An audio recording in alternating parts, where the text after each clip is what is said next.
The central demand for action is to count every vote. However, other calls for change are being heard. Navigating these virtual semesters are not easy. Associate Director at Campus Recreation, Ann Wilkinson, gave me some tips on how to keep your health in check. The most important one, get active.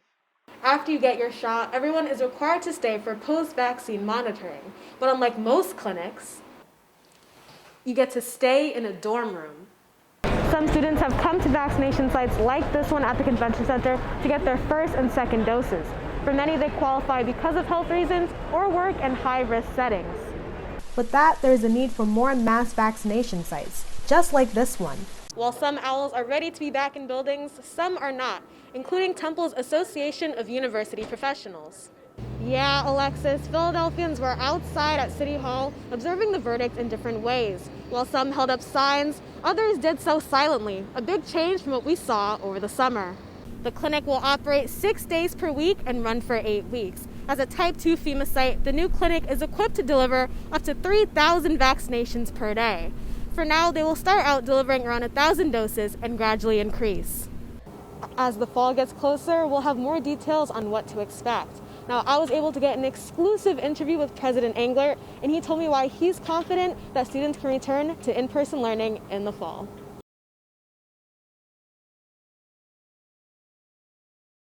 Count every vote! As election results come in, Philadelphia residents have begun protesting the possibility of a stolen election. The Count Every Vote protesters, coordinated by multiple organizations, were demanding that President Trump does not declare an early victory and instead wait until all votes are counted. One of the protest organizers says she does not want her hard work to go to waste. I want to make sure that all the work that we've been doing for the last 3 months to get all of these ballots counted are actually counted. Protester Amanda Klein says now is not the time to back down. I want to see all these people continue to fight to have their voice heard, and I want the world to know that Philadelphia is not backing down, that we're going to stand up and have our voice heard. Police stood back as protesters marched, their voices filling the streets. The central demand for action is to count every vote. However, other calls for change are being heard, including police brutality. Protesters called out the National Guard, who has been stationed in Philly since the shooting of Walter Wallace Jr. About 1,000 people hit the streets in what became a double protest, because for many, Wallace's death and the unsettled election were linked. Signs of Count Every Vote and Black Lives Matter filled Market Street as protesters marched from City Hall to Independence Mall. With the election still undecided, it is likely for more protests to follow. Reporting for Temple Update, I'm Nicolle Majette.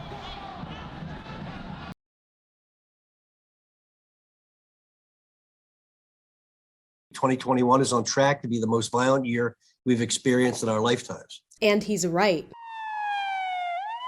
Take a look at the scene of a shooting in Nicetown over the weekend that left 5 people wounded and 1 man dead. He was shot 14 times.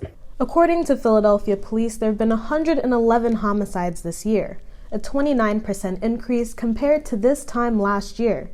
Mayor Kenney says that part of the issue is the amount of firearms that are out there. The number of guns that are on the street is irrational and crazy. Researchers at Temple's Lewis Katz School of Medicine recently found that containment measures due to the pandemic are linked to an increase in gun violence.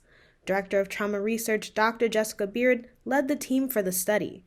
She says that what we're seeing in 2021 is actually a decrease from when the pandemic started. Because shootings have been increasing over the past several years in Philadelphia, just kind of like on a slope like this.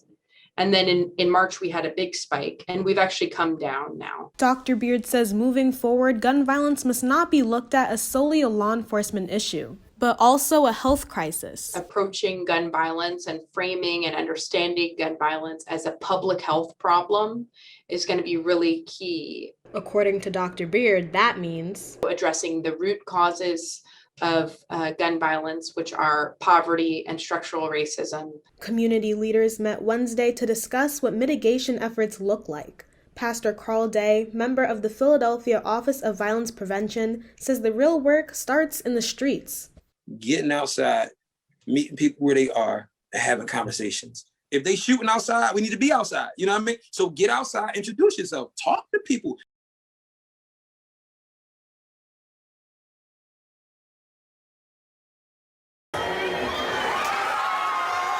After 20 years, the Draft Horse Pub and Grill is saying goodbye. The sports bar located on the corner of Broad and Cecil B. Moore was a popular spot for students to gather on campus. Director of Operations Mike Frost told the Philadelphia Business Journal that Draft Horse failed to reach a new agreement with Temple. Former employee Jason Peters says the closure is a result of both the pandemic and the university. And unfortunately, the Draft Horse was a casualty of COVID and Temple, mainly Temple. Well, I mean, both things killed it. Peters says the Draft Horse asked Temple for rent relief, and the university only offered a 1-year lease.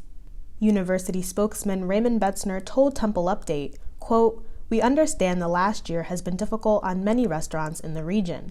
The lease at the Draft Horse is ending its term.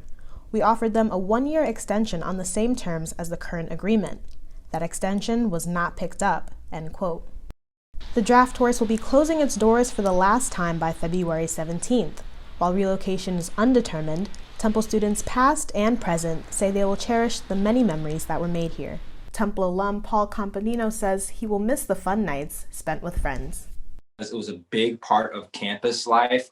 One day in particular, they used to call it White Girl Wednesdays. It's one day when everybody would go there on Wednesdays and just go have fun. I went there actually the night before I graduated, so that's one of my last memories I have of that place. When asked what her final words to the horse would be, Temple grad CIERRA Bard says hers would be thank you. They gave me literally some of the best nights of college were at the horse, so it would be like thank you times 100. For many, Draft Horse was more than a bar. It was a place where friends and family could come together and have a good time. It's going to be a real shame when that's gone, because that was my favorite bar north of Broad, and it was a lot of people's. There are no specific plans to relocate at the moment, so for now, it is the end of an era. Reporting for Temple Update, I'm Nicolle Majette.